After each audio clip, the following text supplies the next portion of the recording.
You're muted. Oh, there you Good go. morning. How are you? Morning. I'm good. How about you? I'm good. I'm sorry I didn't get back to you with ideas. I'm not sure I would have come up with something as specific and useful as what you put out there.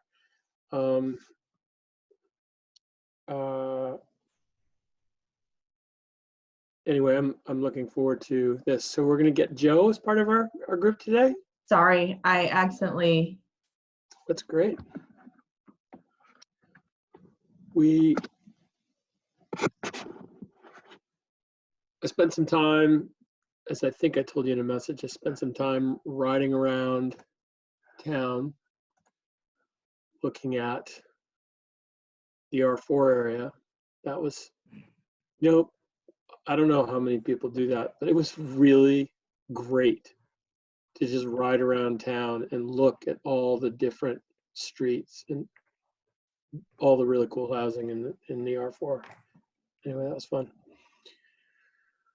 You mentioned before Norfolk. Have you talked with anybody down there? I haven't had a chance to talk with anybody, but I have read their code. Okay. And they've got some great examples and other things because they just amended their code in February of this year. Okay. They originally adopted it in 2018, and they amended a few items this year.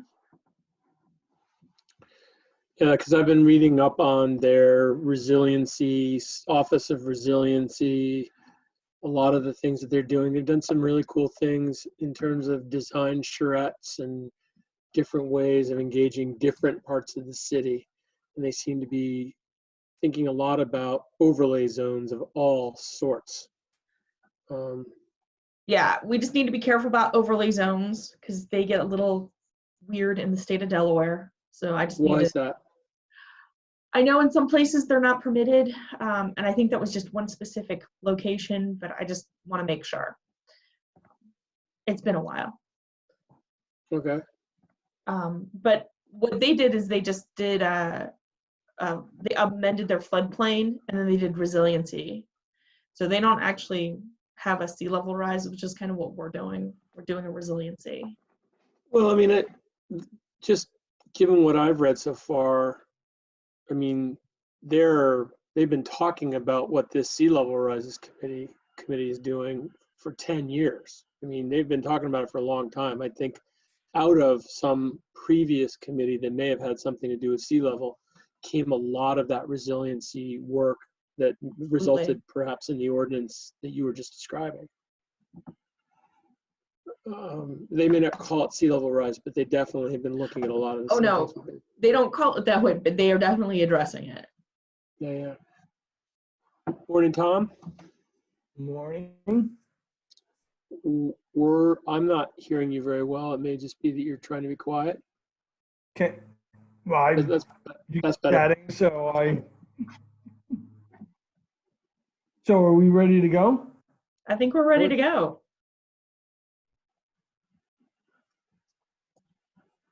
Okay, so last meeting we were discussing resiliency outline. I made a couple of changes. There was a whole question about the roads, and I think I came up with a solution for how to measure things. So let's dive right in. I'm going to share my screen and we're going to take a look. Okay.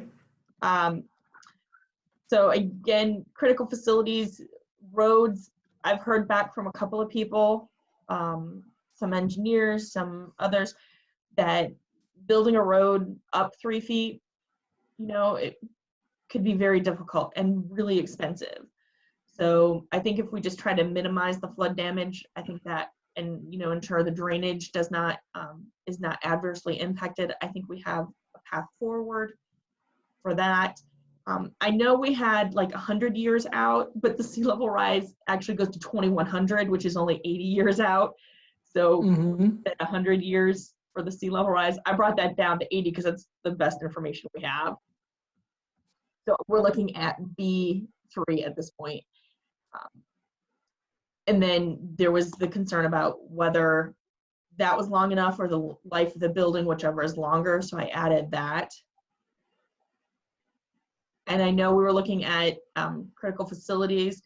We're just going to use the definition that we already have. I know, Tom, you looked at the FEMA one. I know ours is very close to theirs. I think we tweaked it slightly. Since we already have that in the code, I think we're good to go with that. How is that sounding? Well, let's go back to 3. Okay. 80 years or the life of the building. Once again, I think we need to tweak building, because it's not, but that's a minor point. The bigger one is that if you had, let's say, a cell phone tower that only had a life of 30 years, requiring it to be elevated to 80 years doesn't seem economically responsible.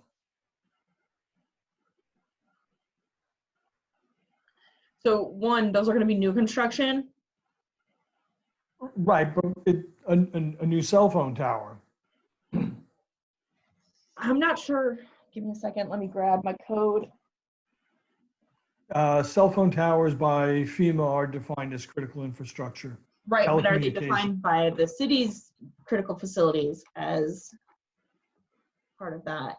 So again, you want to change it to something else? Do you not want it to the 80 year? Well, are I'm they just, in the 100 year, they're not in the 100 I year? want to make sure that we're doing what is good for the life of the city and also is economically reasonable. And it seems like building something to outside of its design life is, I mean, it seems to me that it would be hard to enforce and we would get pushback. And you're asking people to spend money on things that aren't going to give us any benefit.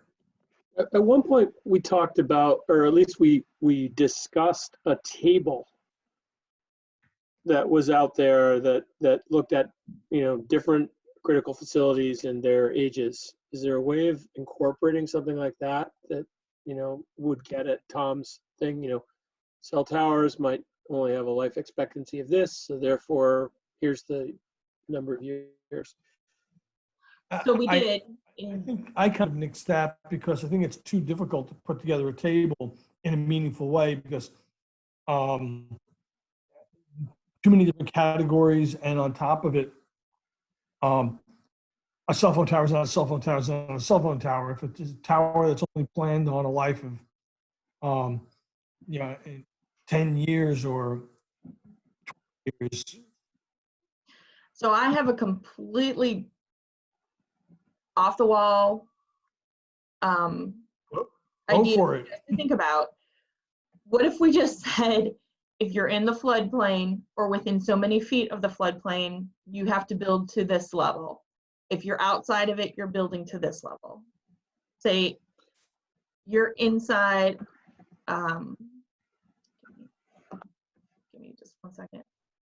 Say if you're east of the canal, pretty much where is our sea level rise is supposed to be largely impacted, or near Canary Creek, you're going to build 2 feet, 3 feet, 4 feet above base flood elevation. If you're anywhere else, you build a foot above your adjacent grade. I'm not sure about the details, the numbers, and I'm just throwing out numbers. It sounds kind of like an overlay zone, Janelle. But I like the concept, and it fits really nicely with some of the stuff that we were talking about just a few minutes ago. The way, for example, Norfolk, Virginia is doing it, they do just that. Mm-hmm. They have certain zones of the city that are most susceptible, and they say you need to be so many feet above the base flood elevation. In other areas that are higher elevation, you can be a lesser freeboard level above. So what about, this is an alternative. Change it to floodplain for new construction shall be designed to address sea level rise for the life of the structure. or the most limiting most limiting portion of the structure is So at risk. when I've read those kinds of things, I assume that, then there's the additional phrase of whichever is longer, but in this case, it seems to me you're suggesting whichever may be the most economical. Well, I'm saying the one that's actually most applicable, because designing then- something for outside of its life is not. So I think the challenge with that is who gets to decide what that number is? What is the lifespan? So if we take out and we just look at, so it's kind of like the example I did.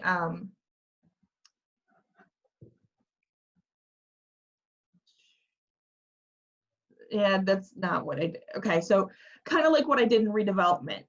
You meet these definitions, which Tom had brought up, which is more or less if you're in the floodplain, you have to meet these criteria. But then, like, if you're outside and you don't meet those criteria, or if you're just new construction or redevelopment outside, then you meet a different criteria, which is kind of going back to what Summer you were talking about for Norfolk, is they just said freeboard is 3 feet. City of Lewis freeboard is 18 inches. They just included, when they did their freeboard, they included their sea level rise into that. Right. And then they said, so if you're outside of the sea level, the floodplain, because the rest of the city is required to do their resiliency quotient section of the code, that depending on what you are, you're building 8 inches for commercial or 16 inches for some type of residential based on the adjacent grade of the property, to take into sea level rise into that account. So I have to say, I haven't found the details and I haven't gone to the code, and it sounds like you have. I was intrigued by this resiliency quotient idea. It basically seems to offer a flexible way of addressing a whole bunch of different concerns. It sort of gives a dealer's choice to a developer or a redeveloper to say, we will assign points to a variety of different things. You pick which ones are going to work for you. Right, but so that's actually on top of, you already have to raise the elevation of the property, of the building, So the structure. bottom line is You're raising that building, and then on exception, top you of have it, to- you have to do additional items. Okay. And you get points for that. It basically gives you allowances, I'm assuming. It's an incentive program. They did it based on a point system, which I'm going to tell you is very complex, Okay. which is good. I figured. But so like a single family residential, you have to have a minimum of so many points, and then you get to choose which items you're going to use.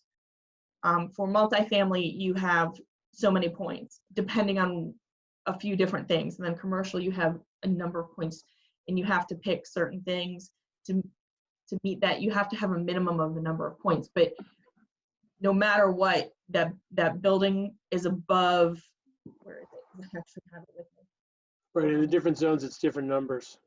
Yes. And of course, So really, that acknowledges that through time, the location of those zones, the lines of those zones will probably change.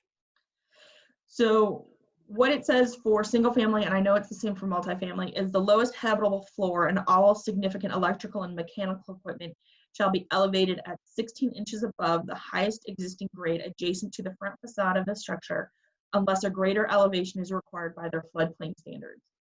And their floodplain is 3 feet.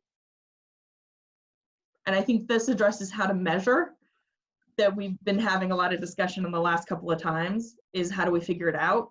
And I think this is a very clean, good way to figure it out. It's like you're basing your elevation based on your adjacent properties.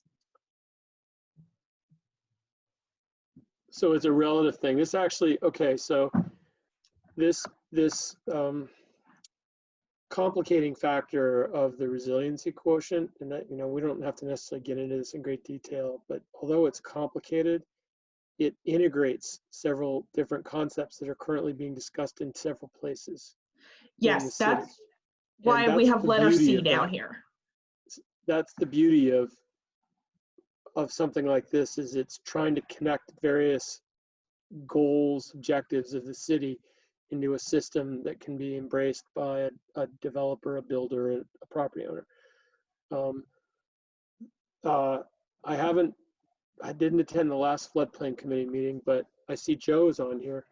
The flood committee is focused on whether or not there should be fill in the floodplain. That is the focus of the floodplain committee. That was their task, and that is what their focus is whether or not there should be fill in the floodplain. So the floodplain is the term you used it a few minutes ago, is basically the area of the city that is currently mapped as being in the 1% flood area as defined by FEMA. So it could be in the 0.2, which is the 500. So it's your VE, AE, AO, and 0.2%. So if you're in zone X, it means you're outside the 500-year flood. Doesn't mean you can't flood, but you're if you're inside, that's where our levels are more likely to flood. Yeah, Janelle, as I sent you in my notes, the concern is that in addition to floodplain being in, a tidal and storm related, in the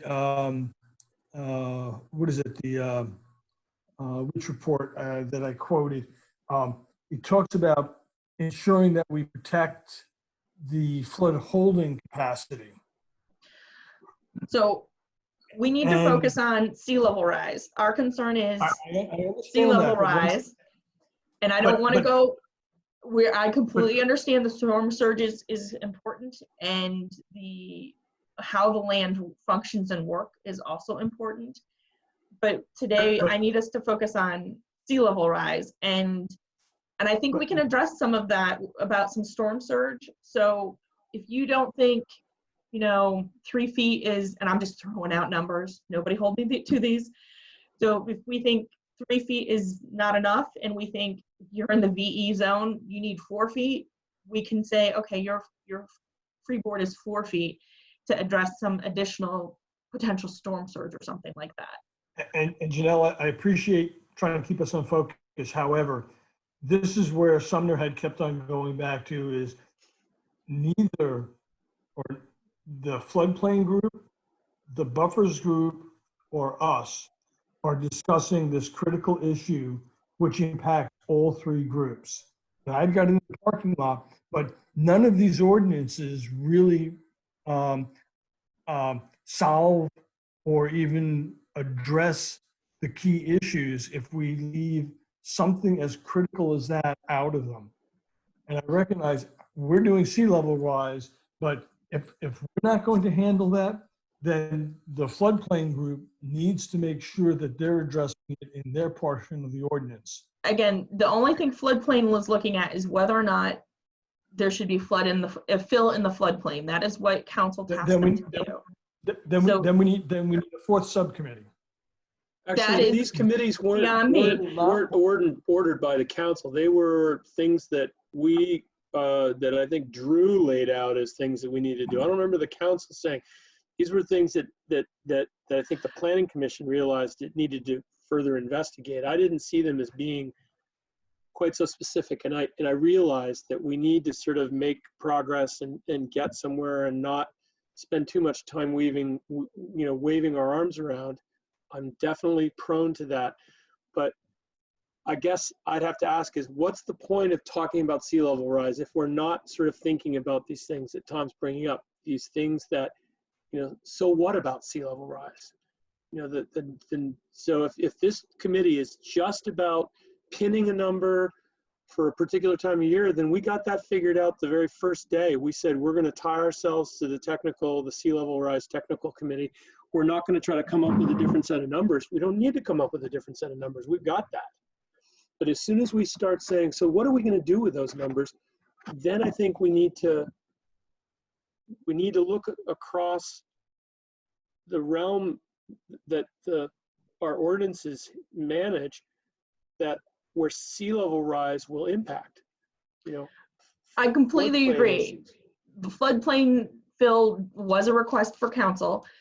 We're working on that. I think the buffers for the wetlands, once it gets through, if it gets through, is definitely a benefit to helping, you know, address sea level rise and flooding and all of those criteria, because we're giving the wetlands more space to breathe, you know?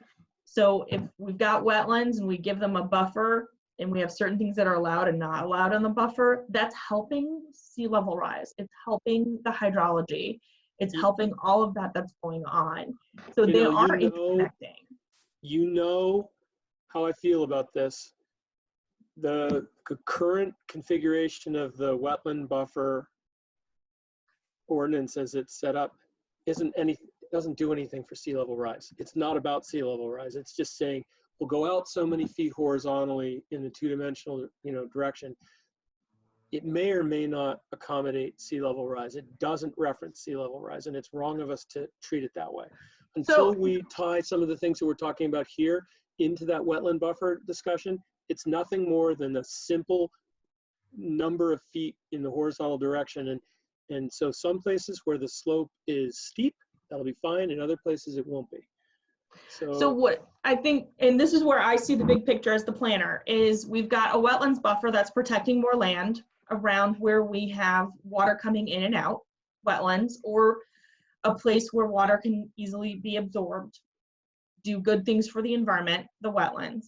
And then if then we look at sea level rise and recognizing, okay, we're protecting more land over here. That's helping our hydrology. It's helping other things so water can get back in, get back out.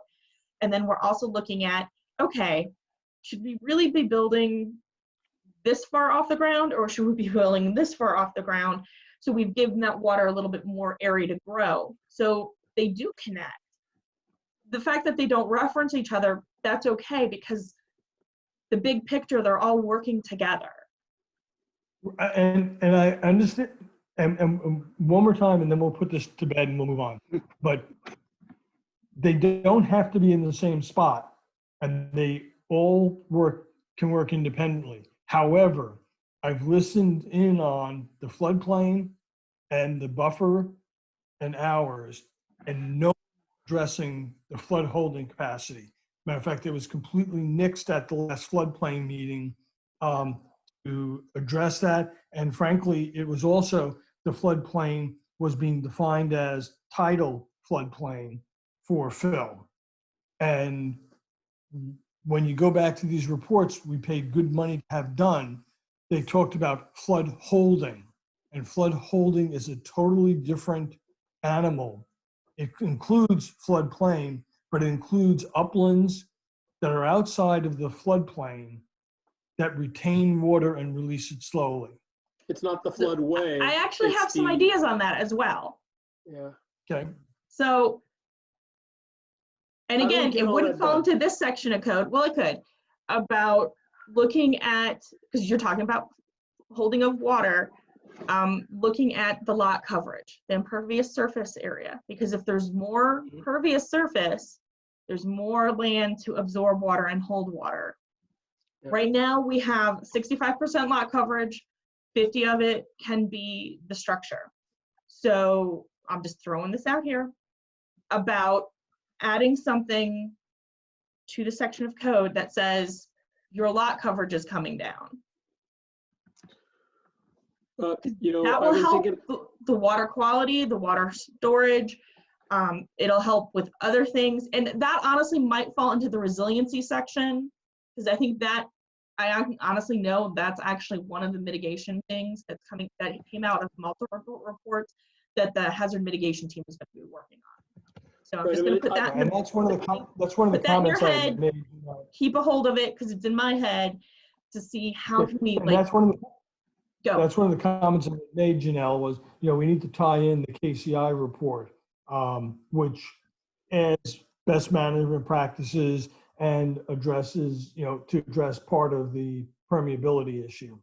Yes. right, I mean, So the Quinn report, the KCI report, and there was like one or two other reports. I've taken all of those recommendations together, put them together, Mhm. and unfortunately, you know, we just have not had the opportunity to get everybody for the mitigation group back together, because those are all things that are going to that group.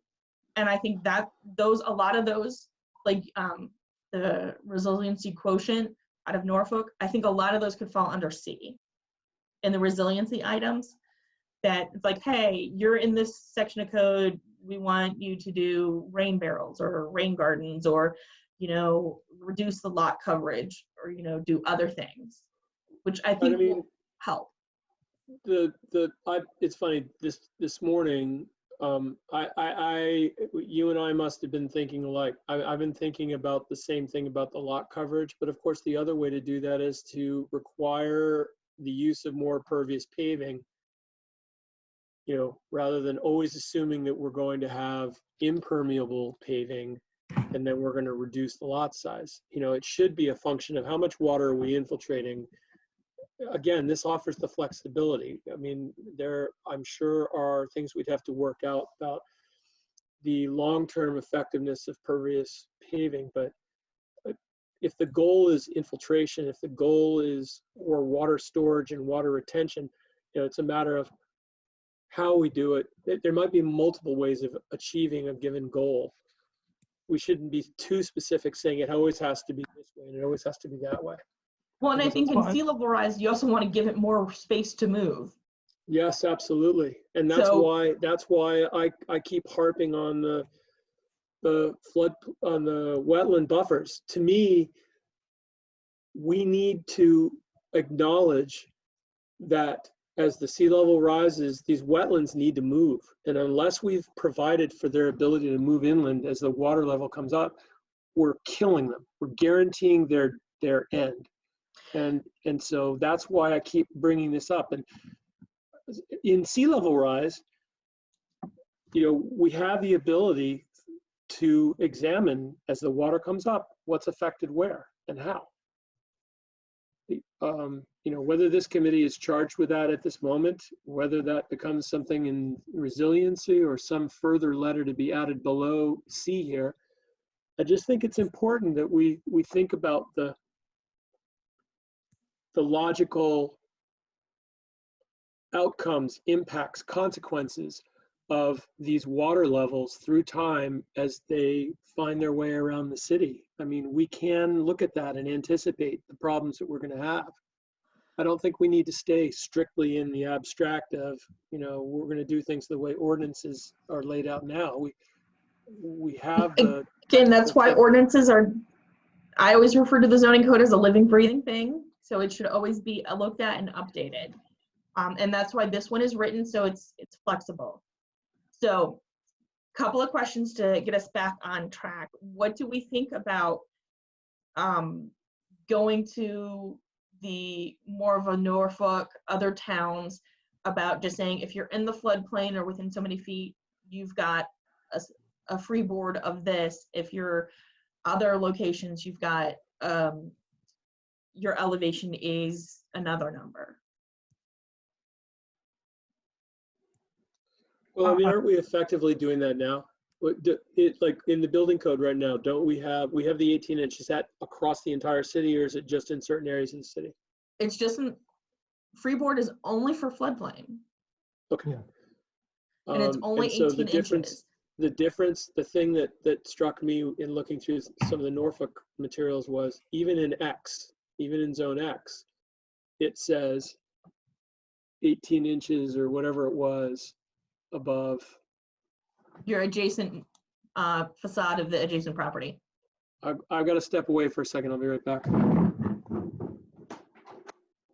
Yeah, because you know, in my mind, what the code does, it just puts an absolute value in versus tying it to a curve, and the curve is a point in time, and we have to revise it to adopt a new curve. So, and when we do that, we revise the offset. So using the curve, we never actually have to revise this section of code, because we've recognized that we're going to use the most current line from that report, or that committee.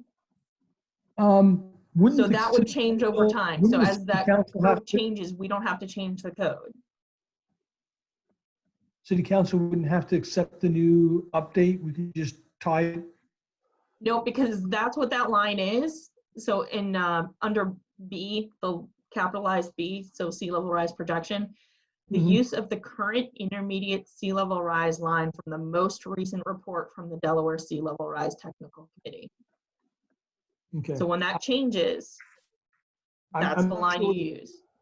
And that's great. I appreciate. I'm not sure the city council is going to give carte blanche to an outside, the state dictating that without saying that it's accepted by the city. I'm just thinking down the line of what the arguments would be against it. If it's automatic, that's great. I'm all for that. Is it fair? I mean, I hear what you're saying, Tom.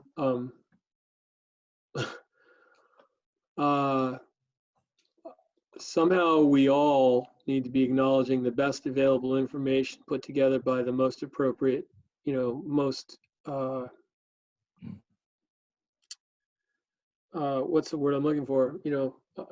Folks most qualified to do the job of evaluating those numbers. I hope we're not going to open the door to city council saying, well, we don't like those numbers, so we're going to use different numbers. Well, it's always their prerogative. Right. Remember, we're an advising body. They approve. Yeah, no, I know. But I mean, I think where we have the effort that at least so far has gone on in the technical review committee, that whatever that committee is that we're referencing here, I mean, these are the scientists whose job it is to do this. I hope we're going to rely more on that than saying, well, we don't really like the idea that it's going to cost us more to use these numbers, so we're going to use smaller numbers. Okay. But as I think you're right, Janelle, the words in here do trigger it automatically. I was still thinking that there was an outside gate. We'll deal with that down the line in the comment and review process. Okay, so back to small b number 3. Floodplain in new construction shall be designed to the 80-year sea level rise projection or the projection for the life of the building structure, whichever is longer. I would just change that to the design of the life of the building structure.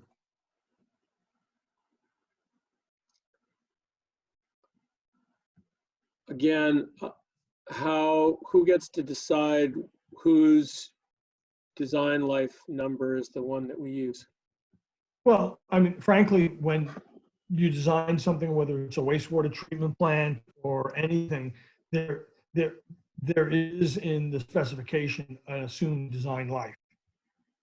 I mean, that's just standard engineering. For telecommunications, we'd have to determine, how long telecommunications equipment lasts. I think that's left up to, our engineering consultants. So Because for any of the things that are classified in the city's critical facilities list, they would have such an engineer-based specification in any plan for a particular new thing. or industry standards. I mean, there are industry standards for most things. But I mean, Right. it also includes hospitals, nursing homes, And fire. again, only if they're going to be subject to this. And Oh, correct. I'm saying currently BB is not subject to this because it is no, not but I impacted meant by sea level rise. if you're within this area, the term critical infrastructure includes the whole plethora from fire stations to telephone towers to a telephone switching station that ever gets built again, or a wastewater treatment plant, an emergency offsite facility. That's all defined in critical infrastructure. Can you, Janelle, can you just scroll up a little bit on your screen here? The other way, sorry.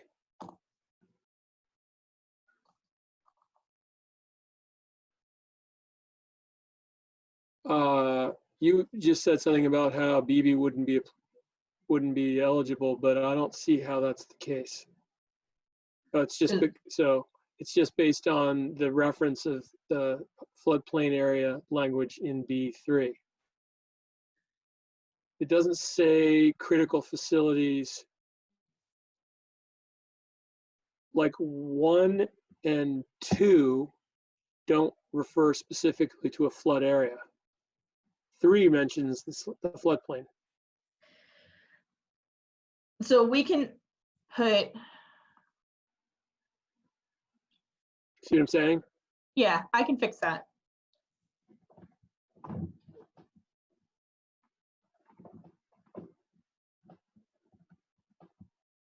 Good point. I mean, that's what we had talked about with that whole thing. We looked at the maps and the 500-year being directly adjacent. So,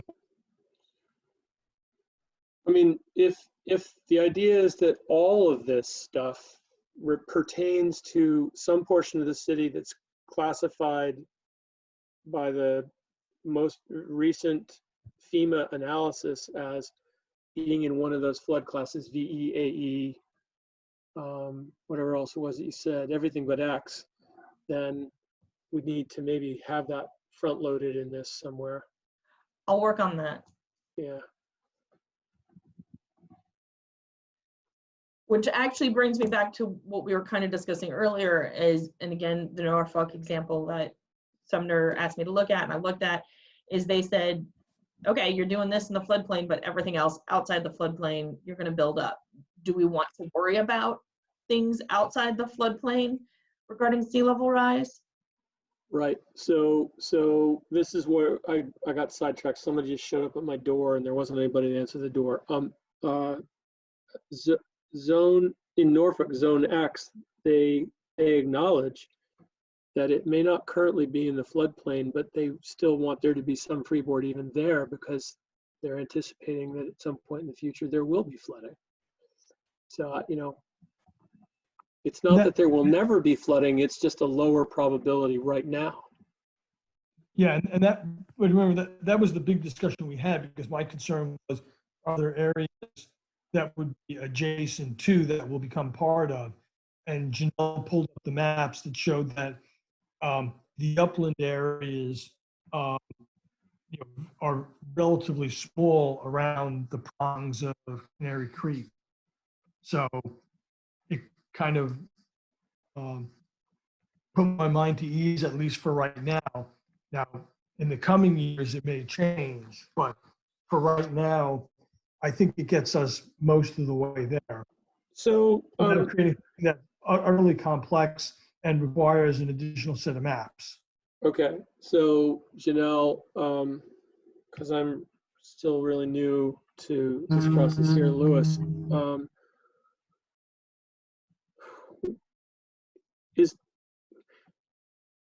as we're working through these things, is there a way to sort of have annotation to this that says, you know, these numbers should be reevaluated when the following conditions occur? You know, we get so many years down the line, we sort of set in motion a reevaluation schedule. It says that so many years down the line. Put that in the section of code. You don't put that in a zoning code. However, like when FEMA comes out with new maps and the city adopts the new maps and the floodplain changes, because I'm going to go with the floodplain is going to change, this will follow the new floodplain maps. Is that what you're trying to get to? Yeah, I guess. Okay. I guess. Yeah, And the city does have to accept the new floodplain map. Yes. And they have to update the floodplain section at that point. So yes. So that is an external trigger. So back in 2015, which are the most recent maps, the city adopted the FEMA maps as the floodplain maps for the city.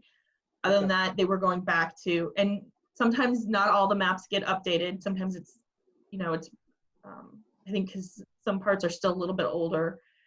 I know, at least for in counties and other towns. But you go with what is the most relevant FEMA map, and that's adopted by the city. So again, it's a living, breathing process that will actually change through time. correct. As the pieces that are referenced change. Yeah, and I'll add a line that this applies to properties in the floodplain. And again, when things change, the flood maps change, they'll still have to comply. So we're good on section B, small b?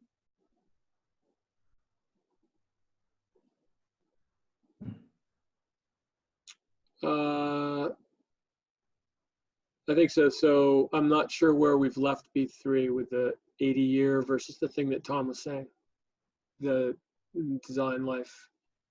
Are we still gonna leave the 80 in, or we just?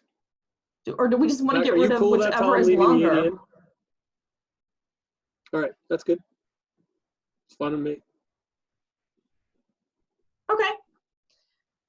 All right, redevelopment. I came up with 2 options. I just wanted to leave it, I thought, clean, simple. So again, we're talking about redevelopment in the floodplain.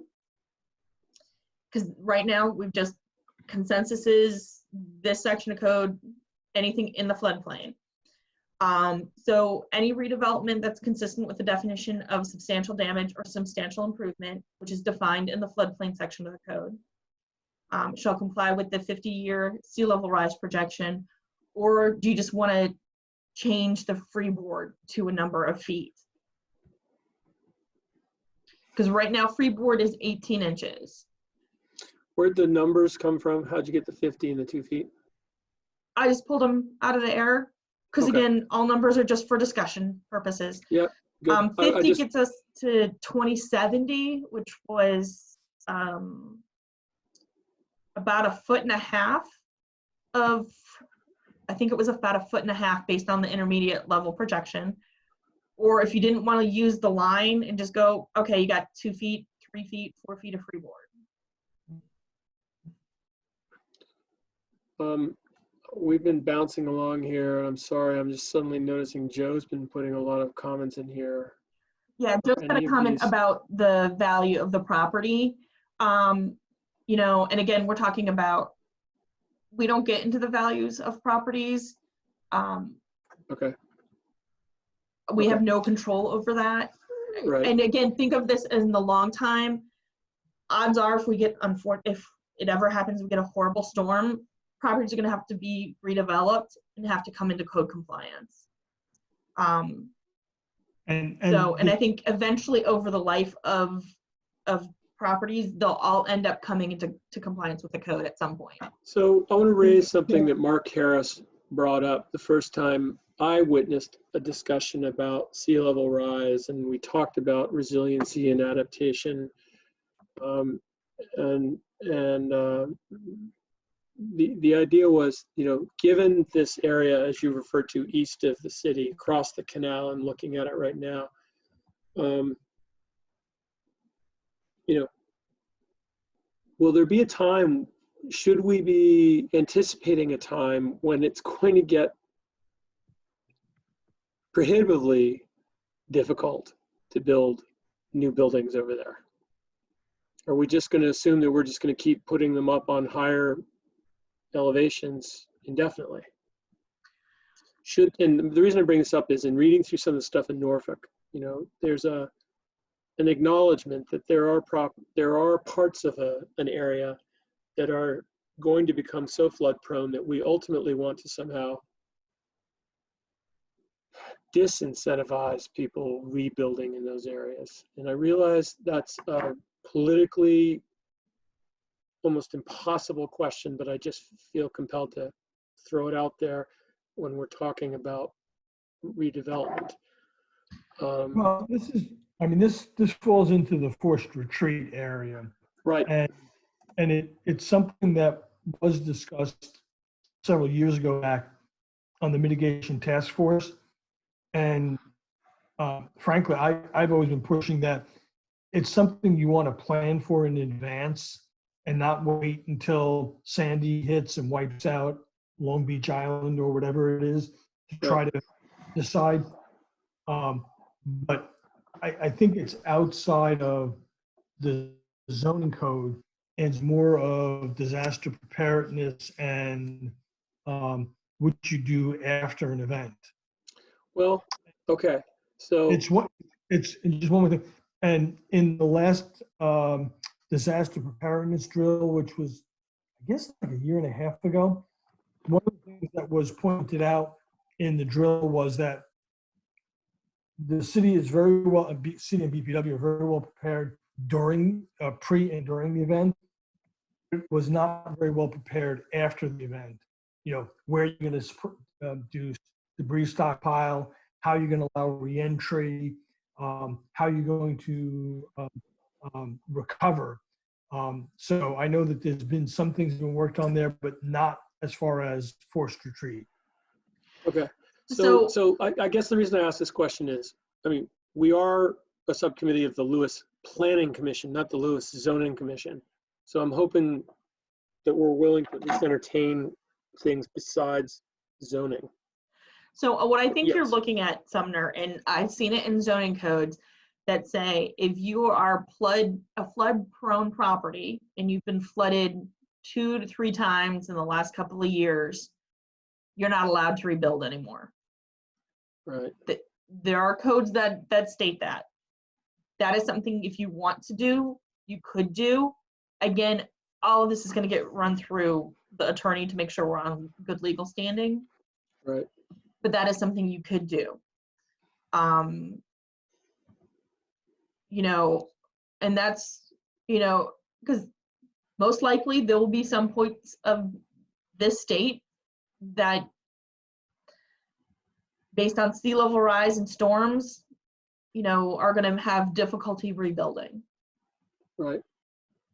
Right. And it gets sort of to what Tom was, the reason I brought it up was I wasn't thinking, I'd forgotten about that exercise that they did a while back, but it's, okay, so the storm has run us over and we've managed to keep everybody as safe as possible, but now what? You know, we have this damaged part of the city. Are we just going to go back and redo it just as it was before and hope it doesn't happen again, or what? I mean, So this is why we're talking redevelopment. So redevelopment, do we want to, you know, one, it sounds like we're going to allow redevelopment. If you don't, like if something's been flood prone 2, 3, 4 times over a certain number of times, you can say, I don't want it. That's an option. I'm not supporting or anything. Or do you just want to say, it's like, okay, you can rebuild, but you're going to rebuild to a higher standard? right. Because, you know we've got sea level rise. We've got a little bit of concern about storm surge. So if you are going to redevelop, you are going to go higher. So if you don't like the 50-year, do you want the 80-year? Now, what I've heard from other places is that people can really grasp, like, you know, 50 years is kind of within their lifespan. They can see that. They can kind of picture that. Once you get beyond like 100 years, you know, that's a little bit, you know, I'm not going to be around for 100 years. So it's a little bit harder to grasp the concept. Or did you just want to go with, you know, hey, you're going to redevelop, but you're going to redevelop it at so many feet? Well, I don't like the idea of tying the lifetime to a person's life, because the structure's life is totally independent from a person. No, that's not what I'm talking about. It's the concept people can understand a little bit more from a general public perspective. You're talking about assimilating risk. How much risk am I willing to take on? I can take on something over my lifetime, but it's too far out in the future to imagine whether my kids will have the house or my grandchildren will have the house or whatever. That's kind of what you're getting at, isn't it? Yes. However, Right. The purpose of the building code is to protect the longevity of the city of Lewis. And if you only built, you know, for 50 years, and you create this entire swath of development that is inundated, the financial burden on the remainder of the city then becomes overwhelming. Just remember that 50-year line is going to change over time. But I think what I hear Tom getting into is, are we going to, are we just accepting and acknowledging that this is overly dramatic, but we're just planning on dumpstering houses in 50 years. We're just going to keep on knocking them down and replacing them with new ones.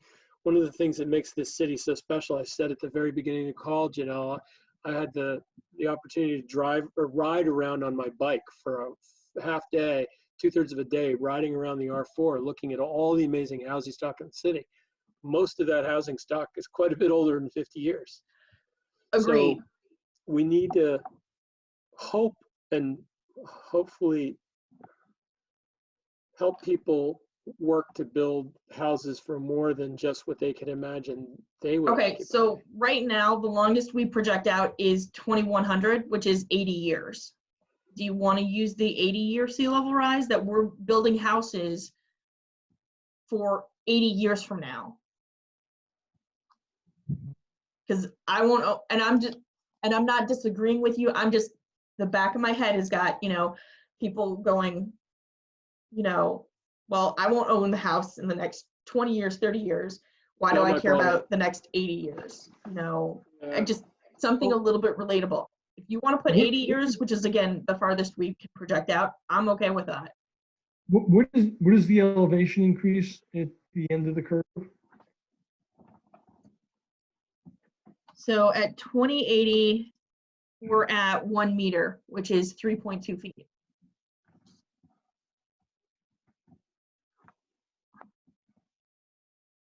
How do these numbers work in the living document mode? Is it 50 years from the time that it's being considered as a redevelopment project? Is it 2 feet from? So I guess if we the went with floodplain map as it exists at this elevation that we're this magical elevation, or is it 2 feet from today's elevation? No, so again, if we go with the 50-year sea level rise projection, it'll be whatever the projection is that is most current.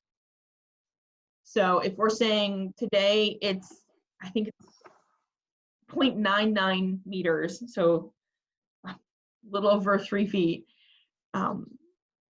for 2100, which is the 80-year projection, which is the farthest we go out because it's the farthest amount of data we have. And say 2 years, that changes and it's actually 1.1 meter, then they'll have to build to the 1.1 meter. And if we go with the foot, if we say 2, 3 feet, 3 feet, 4 feet, whatever it is, it's based on whatever the floodplain is at that time. So whatever your base flood elevation is at that time. So it'll change too. Thank you for laying that out. With that explanation, I am much more interested in having a number of years as the criterion rather than a number of feet, because my bet is that through time those numbers are going to change. Okay. I think the time is the appropriate number of years in the future is the most important consideration. So what's our number? Even though I'm torn right now because I think we need to be building for the long term, but if you're talking about a meter of sea level rise, I think we need to see what portions of the city could even be buildable at this point in time. Because for example, redevelopment, this would cover when a house is torn down on Lewis Beach and building a new house. And, if we're now talking about a meter plus 18 inches of freeboard, I'm not sure those lots are buildable. So, question, do you want to include the freeboard into the sea level rise? Because really your freeboard is part of your sea level rise, because FEMA says you can build at your base flood elevation.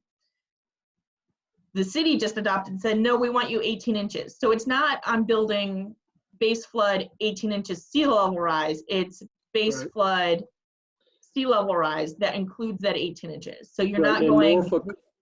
You're not Norfolk going by 3.2, you're not going 3 feet plus 18 inches. You're just going 3 feet, which is the, and again, I'm just rounding it. And Which is the 1 Norfolk meter. by comparison does 3 feet as its freeboard in the flood areas, right? Correct. And I'm assuming it's based kind of like on what you're saying. It's looking at a future sea level rise scenario and defining the freeboard, the minimum. Yeah, they freeboard. just went with strict numbers. We are using that curve. So based on years. So, I mean, freeboard is more than just sea level rise, though. Freeboard is calculation uncertainty. It's surge uncertainty. It's rainfall uncertainty. It's a conservatism because you don't know the details of everything. And so if we merge it into the 1 meter, then you're really only saying that we're addressing 18 inches of sea level rise. Right. Which is actually less than we're doing up above. I agree with Tom. Sides of the coin here. I don't think this is an easy issue. So if we take a little break, Janelle, where is the city council at with the beneficial use ordinance? So that is completely different. I know they keep discussing it. I think it'll be on the next agenda. I'm not sure what they're going to do with it. Can you just, what is that? Beneficial, so if somebody believes we're taking their property rights away, it's a mechanism to go through the city's process to address their concerns about property rights and uses of the property. Like if we've said you can't do this and they believe we've taken all reasonable use of their property, there's a process they're looking to do that through Tom, the city instead of going through the court system. So if you last month's city council agenda, it was an item on the agenda and it's got the draft ordinance up there. And it was not discussed at the meeting though. It's pulled. Yeah, they're still discussing it. They've been discussing it for a couple of months, from what I can tell. But the draft is up there if you want to take a look. Which is why I'm thinking if we include the freeboard with the sea level rise, we're reducing, I think, some of the concerns of maybe property owners. Again, which is why I'm coming back to, if we're going to say we're not doing 50 years, which would be, we're looking at 2070, which is about 2 feet of regular. So if I had a house today, living in our area, you know, near Canary Creek or east of the canal, because again, that's where most of our floodplain are. And then I've got to raise that house 2 feet plus 18 inches. Is that what we want? Or do we want to say, nope, you're going to build to the 80-year sea level rise, which is over 3 feet plus the 18 inches? Or do we just want to go build it to sea level rise? Because what the freeboard is doing is just giving you extra room for flood. And what we're kind of doing that as well with the sea level rise, we're just saying you got to go above your freeboard because we want extra room. So I don't know if you want to compound do the math going, okay, I've got 18 inches plus 3 feet and that's how I got to go, or I've got 18 inches and included into my sea level rise. So I guess building on what Tom said, I agree that, you know, this table, I mean, this is the scary part when you look at these maps of the city. This sea level rise projection graph, you know, we've been kicking around this 3 foot number, this 1 meter number by 2100. You know, that's the expectation for the water level on a daily basis. That water will be there 3 feet higher than it is now. There's a lot of the city that's going to have water all around it, over it. We're not even talking about storm surge or anything else. That freeboard number, seems to me, is also the safety factor for things like storm surge and all those things that Tom was mentioning. I mean, as much as we don't want to have to deal with this piling of different factors, think we're trying to be conservative here. I don't want to dispense of the idea that we might have a sea level rise base figure of something like 3 feet plus the freeboard. But of course, the other part of it is the floodplain analysis itself is factoring in some of those storm surge numbers. So I don't know. I don't know the number. I don't know the number that we should use today. I don't have that answer that you're looking for, Janelle. Okay, that's fine.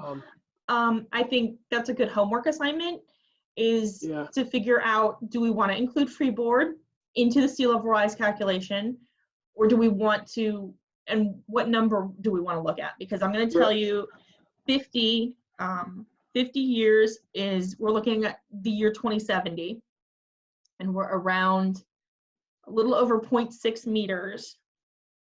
So we're a little over 2 feet of freeboard or sea level rise.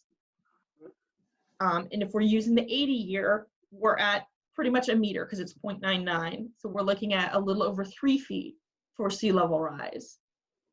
So are we looking at, you know, almost 4.5 feet, including, because if we keep the 18 inches freeboard plus the 3.25, do we want to raise that house over 4 feet? Or do we want to raise the house over 3 feet? I think that's something I want you guys to think about. You know, maybe put some ideas into your head, get me those, and we can figure that out. Because it sounds like we just we want to use the curve and the years. Right, Tom? I know that's where I am. I think we want to stick to the curves because that gives us an external tie for it being updated.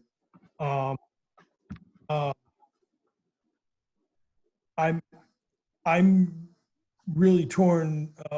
I'm not really ready to give a number either at this point, because doing away with freeboard, once again, sea level rise is a projected number. It's got a scientific basis, and as Sumner said eloquently, it's going to be there all the time. Freeboard is uncertainty. It's wind direction, calculation errors, rainfall events, probabilities. It's all of those uncertainties. It's what we engineers call the slush factor. And so if we just adopt a sea level rise and the curve is accurate, that means that in 80 years, the water will be lapping at the front door. There'll be no margin for anything. But on the other hand, caught with this, we're a low-lying area, and how do you do this so that it's reasonable from the local property owners, but still protects the greater interest of the city? So with Tom, that soliloquy, I don't have the foggiest idea where I want to go at this point. Your beneficial use, consider your question. While you were asking that, I was thinking, Janelle and I have talked a little bit about this, and I see that Joe has also suggested that, you know, if we're going to keep ratcheting up the bottom, we need to think about opening up the top. So I think what we could do is we start measuring the height of the house at the base flood or the bottom of the house based on sea level rise. Because if we're building houses, so if you're allowed to have 30 feet, but we're telling you you've got to build it 4 feet above, then you just reduced a good chunk of a house. And again, we've had this conversation in the past, is, again, over time, all those houses are going to be elevated. So if we allow the 30 feet to be included from the bottom of the house, yes, it's going up 4 feet, but eventually so will the neighbor, and so will the neighbor. So while we might have kind of like a jog in height at the moment, over time they will all be at the same level. Well, I hear what you're saying. I mean, I don't think there will ever be a time when they'll all be the same level. There will always be varying age, you know, housing stock of different ages. So they'll be at those different levels as specified when they were built or rebuilt. But yes, I think that's the That's the challenge for any property owner in that area. Do I leave it where it is, or do I actually tear the thing down? And this is why I brought something up a little while ago. And I've been sort of talking about the longevity of a house. We don't want to keep incentivizing disposing of the current house so that we can squeeze a little more out by rebuilding. I mean, there's a lot of, there's an architect that I've had conversations with who talks a lot about embodied energy in a house. And, you know, maybe this is beyond the city's job, but if you look at, for example, the Norfolk ordinances and at least the resiliency language, they're interested in looking at the full picture of resiliency efforts besides, that include things like energy conservation. And in that spirit, I think we also want to conserve the energy that the community expends on building houses and living here. We don't want to keep knocking them down to get 2 more feet out of the top of the house, I guess is my point. Sorry, it's a long-winded answer. But I think No, and I think if somebody's going to end up knocking a house out down, they have to understand they're going to be building this house to new regulations, which could make it like maybe it's not for them to knock that house down. Right, and it's expensive. It by no means is it a cheap adventure to, you know, clear a lot and build a new building. So I'm not so sure that in the areas we're talking about here, we get a little off track, but I mean, if you're talking about beach cottages or the small houses on the beach, the land value is so much more than the structure value of what's on there. You know, this doesn't make, I mean, they're putting up mega mansions, you know, multi-million-dollar homes. Saving a $40,000 structure is not even in the equation. But I agree with you, Sumner. There are places that have mandated building requirements like segregation of debris so that it can be composted and recycled. You know, Delaware has none of that. Everything goes to the dump. But that's a bigger issue, and it's not really directly related to sea level rise. Okay, so what I'm getting out of this is we're good with critical facilities. Minor tweak that I need to do to flood. It sounds like we're good with redevelopment with homework of we have to figure out the number, which is your homework. You know, get back to me as soon as you can. And then do we want to tackle height with this or not? Well, I think the other part of redevelopment is that the substantial damage, substantial improvement clause means you have to bring the entire property up. But what do we want to do for that falls below 50%? That is not substantial damage, substantial improvement. question. Any restrictions, you know, calculations for trade-offs on pervious, impervious for best management practices.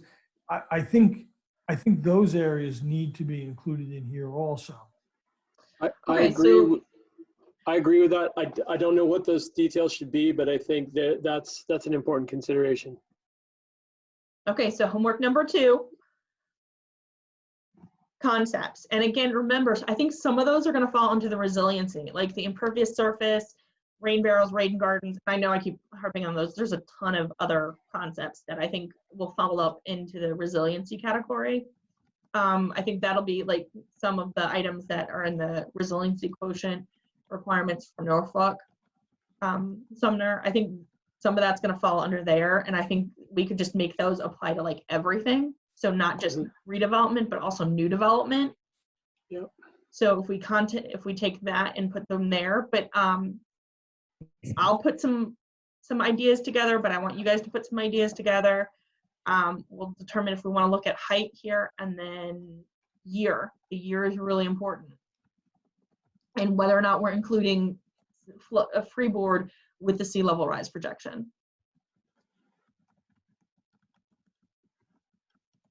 All right. Sound like a plan? You know, yeah. Janelle, I give you great credit for being able to patiently deal with all of our protestations, but I'm feeling more comfortable than I was a couple of weeks ago about all this. I mean, I'm never gonna, I think, probably be completely happy with everything because I'm asking too much of the process, but it's really helping to go through this process, and I appreciate your patience answering all of our questions and all of our pushbacks and all of that. So thank you for that. You are welcome. So next meeting, do we want to meet next week or the week after? 2 weeks or 3 weeks? I can't meet in 2 weeks. I'm probably going to be on the road. I would suggest a month from now, but we could also try 3 weeks. I just know I'm not going to be available in 2 weeks. Okay, so 3 weeks is July 22nd. Or do you want the 29th? Tom, what's your pleasure? I'm free all of the week of July 20th, except 4 p.m. on the 22nd. Okay, so 11 o'clock, 22nd. Let's do that. Sure. And if you can get me back your homework assignments before that, so then I can put into the draft and then get it back out to you guys so you can see it before the meeting. I would appreciate that. Okay. All right. Thank you. Anything else? That should be it. Thank you very much. You're welcome. Have a great afternoon. Thank you, you too. Thank you. Bye. Bye.